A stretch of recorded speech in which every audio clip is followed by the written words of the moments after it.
Vincent Malloy is 7 years old. He's always polite and does what he's told. For a boy his age, he's considerate and nice. But he wants to be just like Vincent Price.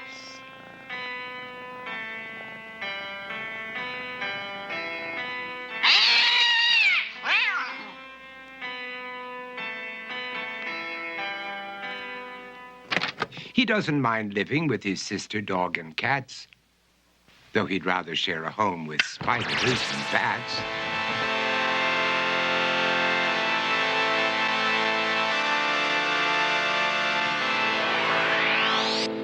There he could reflect on the horrors he's invented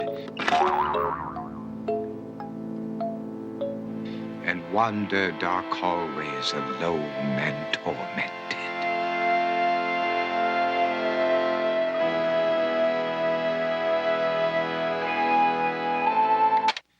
Vincent is nice when his aunt comes to see him, but imagines dipping her in wax for his wax museum.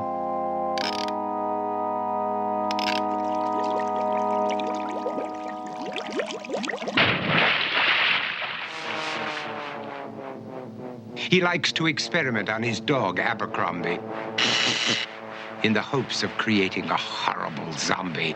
So he and his horrible zombie dog could go searching for victims in the London fog.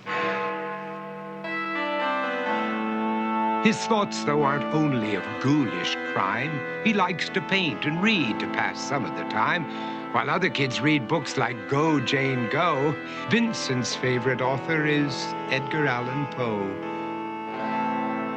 One night, while reading a gruesome tale, he read a passage that made him turn pale. Such horrible news he could not survive, for his beautiful wife had been buried alive.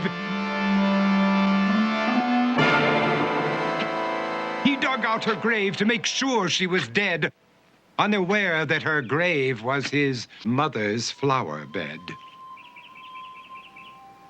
His mother sent Vincent off to his room. He knew he'd been banished to the Tower of Doom, where he was sentenced to spend the rest of his life alone with the portrait of his beautiful wife. While alone and insane, encased in his tomb, Vincent's mother burst suddenly into the room. She said, "If you want to, you can go out and play. It's sunny outside and a beautiful day."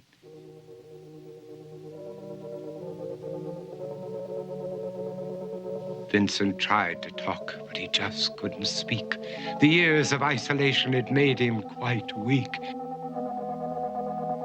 So he took out some paper and scrawled with a pen, "I am possessed by this house and can never leave it again." His mother said, "You're not possessed and you're not almost dead. These games that you play are all in your head. You're not Vincent Price, you're Vincent Malloy. You're not tormented or insane, you're just a young boy. You're 7 years old and you are my son. I want you to get outside and have some real fun." Her anger now spent, she walked out through the hall. And while Vincent backed slowly against the wall, the room started to sway, to shiver and creak. His horrid insanity had reached its peak. He saw Abercrombie, his zombie slave, and heard his wife call from beyond the grave. She spoke from her coffin and made ghoulish demands, while through cracking walls reached skeleton hands. Every horror in his life that had crept through his dreams swept his mad laughter to terrified screams. To escape the madness, he reached for the door, but fell limp and lifeless down on the floor. His voice was soft and very slow as he quoted The Raven from Edgar Allan Poe.